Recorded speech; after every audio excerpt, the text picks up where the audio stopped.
풍성한 은혜가 있으시기를 바랍니다. 아멘.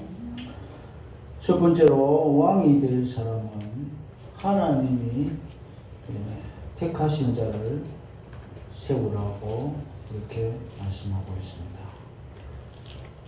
왕이 될 사람이 생각해야 되고 또 왕을 세우는 사람, 그 국민이 있을 거 아니겠습니까? 백성이 이러한 사람을 세워야 되겠다 할 때에 우리 예수 믿는 사람 같으면 기도 많이 하고 하나님이 과연 기뻐하시는 사람을 세우라고 그렇게 말씀하고 있습니다. 15절에 반드시 내 하나님 여호와께서 택하신 자를 내 위에 왕으로 세울 것이며, 사람은 왕 되기를 원하는 마음이 많습니다. 한 사람 필요한데 여러 사람이 내려갑니다. 보면은 매번 나와도 안 되는 사람이 그 다음번에 또 나오는 후보자들을 보게 됩니다. 그 사람은 왜 나옵니까? 혹시나 하나 한번 될 수 아니겠나 해가지고 계속 나오는 사람을 보게 됩니다. 대표적인 사람이 허경영이라고 하는 사람. 안 돼도 계속 나옵니다. 계속 나와요. 그러면 사람들이 알기는 많이, 저도 아니까 허경영이라는 사람이 나오기도 합니다. 이 되고자 하는 마음이 많기 때문에 그렇습니다. 우리나라 대통령 한 명 필요한데 많은 사람이 되고 싶은 것입니다. 그러나 하나님이 꼭 필요한 사람, 하나님이 택한 사람, 그 사람을 세우는 것이죠. 우리는 잘 모르죠. 누가 하나님이 택했는지. 그래서 진실되게 하나님 앞에 기도해보고, 하나님, 누가 이 나라에 대통령이 필요하며, 이 나라에 누가 대통령이 되면 좋겠습니까? 우리 지역에는 누가 군수 되면 좋겠습니까? 이런 것도 한번 생각을 해보면서 나가는 것이 좋습니다. 그래서 하나님이 택한 그를 하나님이 지혜와 지도력을 주셔서 그 나라가, 그 지역이, 공동체가 복되고 은혜롭고 하나님 안에서 은혜와 복을 누리게 될 줄로 믿습니다. 두 번째로는 타국인을 왕으로 세우지 말라라고 말씀하고 있습니다. 타국인은 이제 그 나라에 오래 살면 그 나라 백성이 되는데, 그런데 타국인을 세워놓으면 이게 문제가 되는 것이, 어려운 문제가 발생되어져서 자기가 위험한 그런 지경에 빠지게 되면 타국인은 그만 자기 백성을 보호하기보다는 자기 살기 바빠가지고 도망갈 수도 있고 그렇습니다. 대표적인 사람이 헤롯 왕 같은 사람. 타국인을 세워놓으면 자기 권력 유지하는 데만 힘쓰지 자기 백성들을 복된 길로 인도하는데 힘쓰지 않을 그런 가능성이 많기 때문에 내 형제 중에서 한 사람을 택하라고 그렇게 말씀하고 있습니다. 세 번째로는 병마를 많이 두지 말라. 병마라고 하는 것은 그 당시에 군대입니다. 군대를 많이 둬가지고 경비도 많이 지출되고 또 공격적이 되고 이러면은 안 되고 또 교만해지기 쉽습니다. 왜 그렇습니까? 우리는 하나님이 우리나라를 보호하사 지켜주시고 하나님이 우리의 주인됨을 믿고 나아가는 그런 이스라엘 백성이고 또 우리 예수 믿는 성도들입니다. 그래서 하나님을 더 신뢰하고, 그렇다고 해서 국방을 소홀히 하라는 말은 아니지만 병마를 많이 둬가지고 교만한 것보다 적당하게 두고 하나님을 섬기면서 이렇게 나아가는 것이 더 필요한 것입니다. 오늘날은 군대가 많은 것을 아주 매우 강하게 그렇게 필요성을 느끼는 그런 때입니다. 그렇지만 이게 너무 거기에만 몰두하고 하나님 섬기기를 우리가 게을리하면은 하나님이 지켜주지 않는 나라를 누가 지키겠습니까? 골리앗이 아무리 근세가 있고 힘이 세도 하나님이 지켜주지 아니하면 다윗에게 넘어질 수밖에 없는 것입니다. 오늘 우리나라가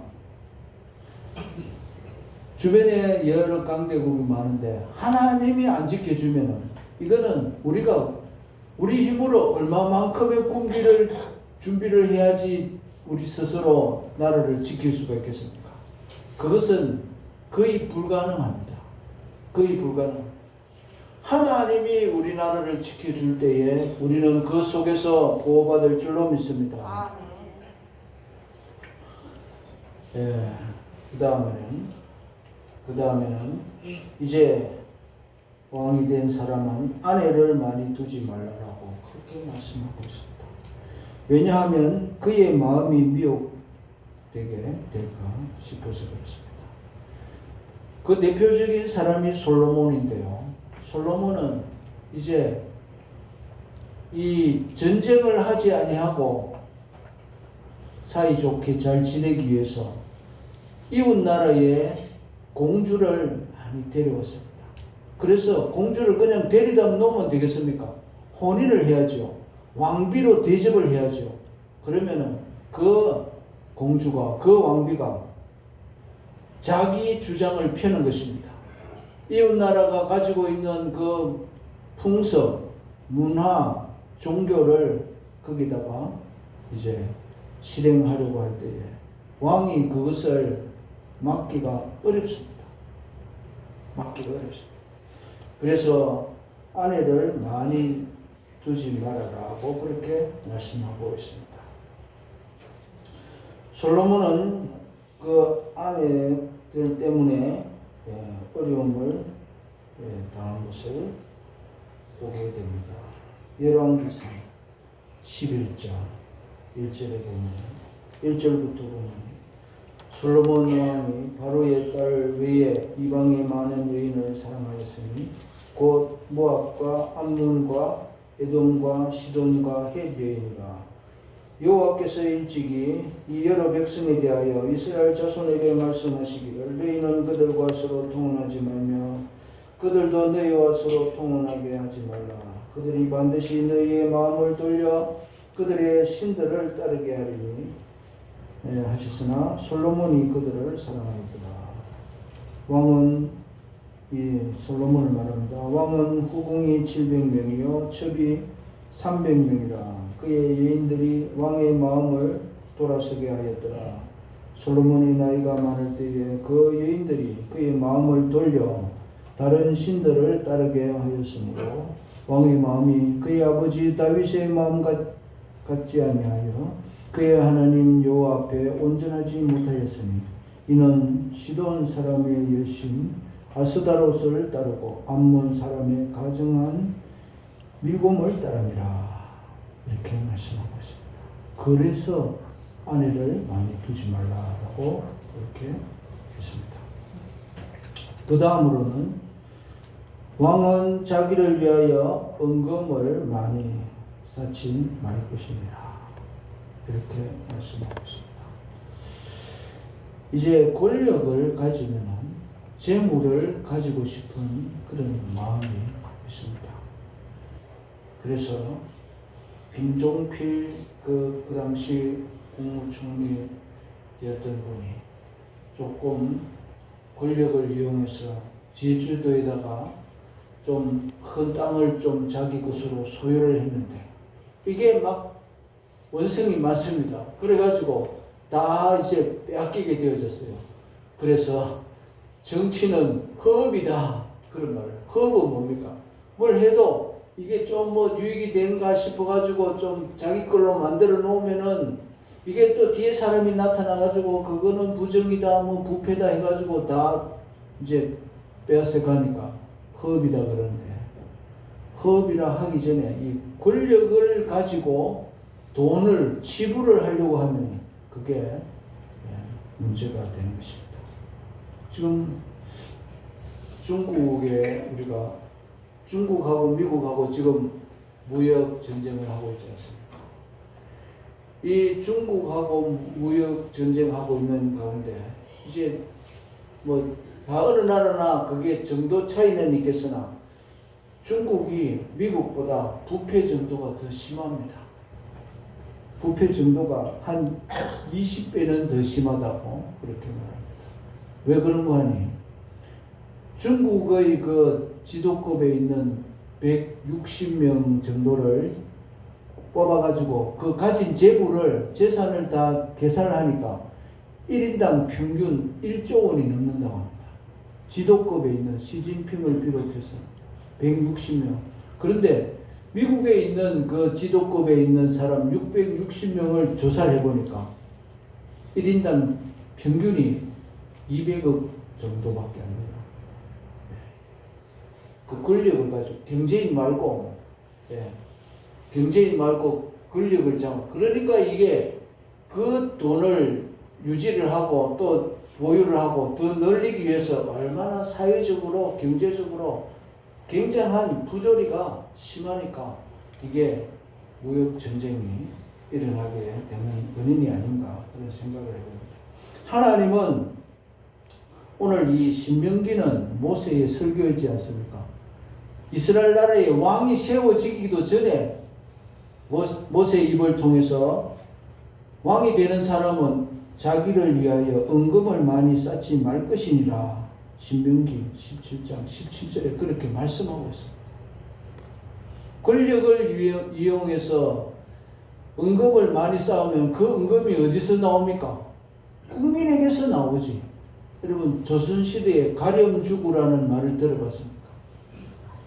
고을에 이 관리가 한 명 오게 되어지면은 이런 명목으로 뭐 저런 명목으로 그 주민들에게 자꾸 이 세금을 많이 내라고, 흉년이 들어도 세금을 내라고. 그래서 호랑이보다 세금이 더 무섭다고 그렇게 말을 한 적이 있습니다. 왕이 된 사람이 은금을 자기를 위해서 쌓으려면 자꾸 뭐를 거둬들여야 되지 않겠습니까? 그래서 백성들이 살기가 곤란하고 원성을 사게 된 것입니다. 그 다음에 가장 중요한 것이 18절부터 나타나고 있습니다. 우리는 이 시대의 왕은 아닙니다. 뭐 여러분들 자녀들이 뭐 대통령 되기를 원합니까? 뭐 그런 꿈을 꿔도 되겠지만 우리는 왕은 아니지만은 개인적으로는 그러나 우리가 대단한 존재입니다. 왕 같은 제사장들입니다. 우리가 왕 같은 제사장들입니다. 그래서 우리 이 말씀도 한번 생각해 볼 필요성이 있습니다. 이 앞에 것들은 뭐 우리가 좀 간단하게 생각해 보고 넘어가지만 18절부터 나타나는 이런 사람, 우리 예수 믿는 모든 사람이 왕 같은 제사장 된 모든 사람이 깊이 명심해야 될 내용의 말씀입니다. 다시 한번 읽어보면 그가 왕위에 오르거든 이 율법서의 등사본을 레위 사람 제사장 앞에서 책에 기록하여 평생에 자기 옆에 두고 읽어 그의 하나님 여호와 경외하기를 배우며 이 율법의 모든 말과 이 규례를 지켜 행할 것이라. 그리하면 그의 마음이 그의 형제 위에 교만하지 아니하고 이 명령에서 떠나 좌로나 우로나 치우치지 아니하리니 이스라엘 중에서 그와 그의 자손이 왕위에 있는 날이 장구하리라. 아멘.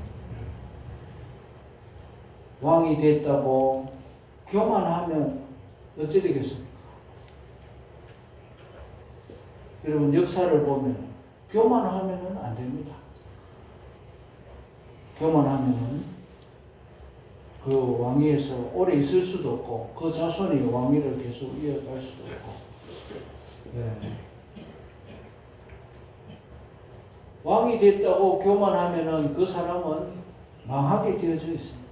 왕이 되어서 더 일반 백성들보다 더 하나님 앞에서 깨어 생각을 하고 더 많이 해야 되는 것입니다.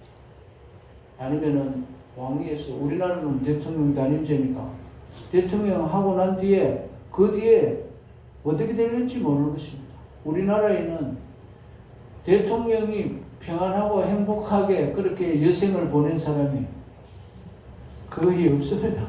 거의 없습니다. 그래서 우리 예수 믿는 저와 여러분들도 비록 왕은 아니지만 왕 같은 제사장의 입장에서 하나님의 말씀을 옆에 두고 늘 그것을 읽고 그것을 배우라는 것입니다. 하나님 경외하기를 배우라. 여러분, 우리가 이제 사람이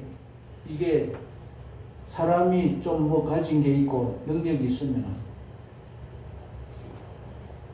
교만해서 하나님 되고 싶은 마음이 있습니다.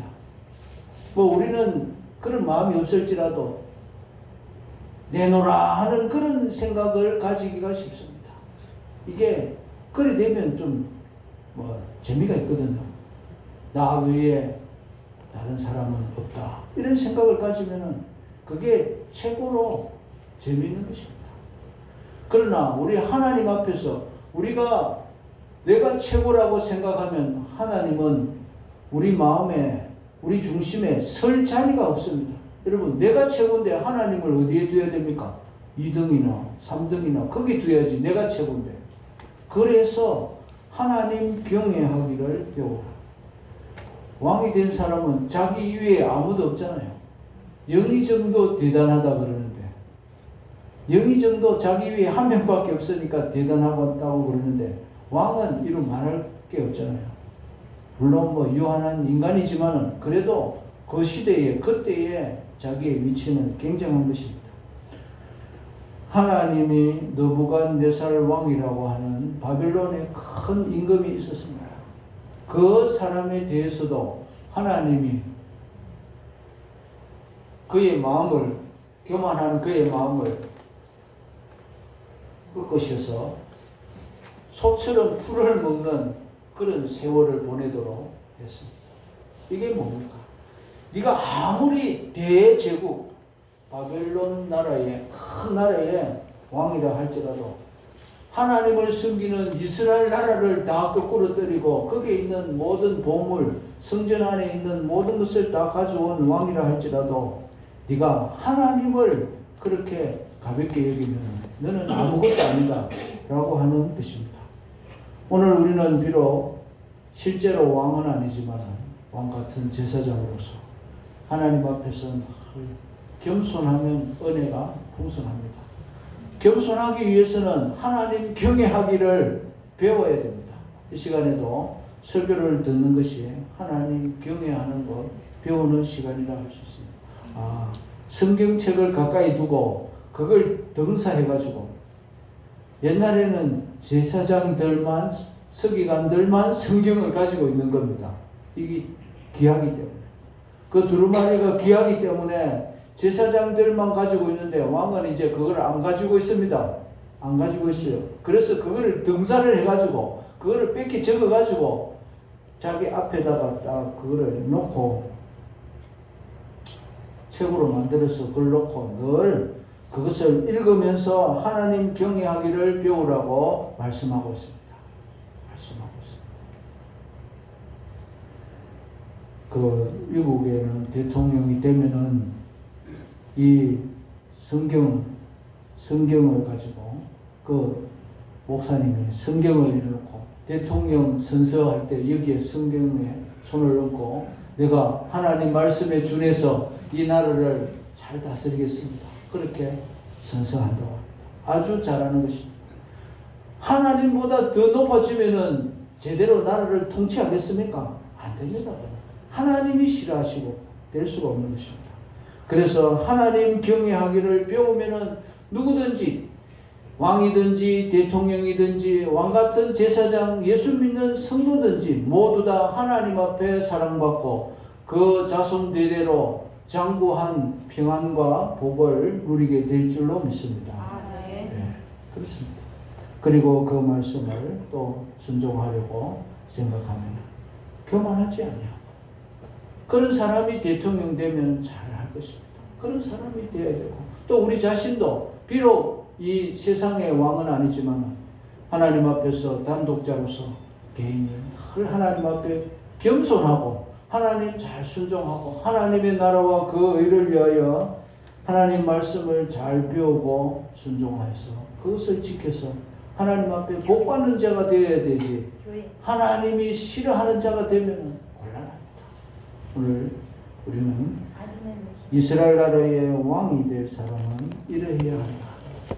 귀한 말씀을 이미 모세 시대에 주셨습니다. 이스라엘 나라의 왕이 세워지기 전에 주신 말씀은 깊은 뜻이 있는 줄로 믿습니다. 우리 모두 다 앞에 것은 좀 잊어버릴지 몰라도 하나님의 말씀을 두고 하나님을 경외하면서 경외하기를 배우고 또 순종함으로 인하여 교만하지 아니하여 하나님의 사랑받고 하나님의 은총을 덧입는 저와 여러분 되시기를 주님의 이름으로 축복합니다. 아멘. 기도드리겠습니다. 아버지 하나님, 이 세상에 왕이 있어야 되고 지도자가 있어야 됩니다만 그 지도자가 잘못 세워지면 나라가 백성들이 어려움을 당하기도 하고 또 본인 지도자 자신도 큰 낭패를 당하는 그런 현실입니다. 이미 모세 시대에 하나님께서 이스라엘 나라에 왕이 될 사람은 이러이러해야 한다고 오늘 말씀을 주셨습니다. 앞에 부분은 잊어버릴지 몰라도 뒤에 부분 왕은 하나님의 율법을 하나님의 말씀을 등사하여 그것을 옆에 두고 읽으며 하나님 경외하기를 배우며 그 말씀을 지켜 준행하기를 힘쓸 때에 그 마음이 교만하지 아니하여 참 하나님의 뜻대로 나라를 잘 다스리고 복된 자가 되며 그 왕위가 장구하리라고 하였습니다. 그러하신 아버지 하나님, 우리를 왕같은 제사장으로 삼으시고 우리를 이 땅 위에 살게 하여 주셨사오니 우리는 하나님의 뜻을 받들어 또 하나님을 경외하기를 열심하며 배우며 하나님의 말씀을 읽으며 배우며 그 말씀 준행하고자 하는 마음을 저희들에게도 뜨겁게 허락하여 주셔서 이 시대에 하나님이 기뻐하시는 뜻을 온전히 이루어가며 자손 천대까지 주의 은혜가 흘러 넘치도록 하여 주시옵소서. 예수님의 이름으로 기도하옵나이다. 아멘.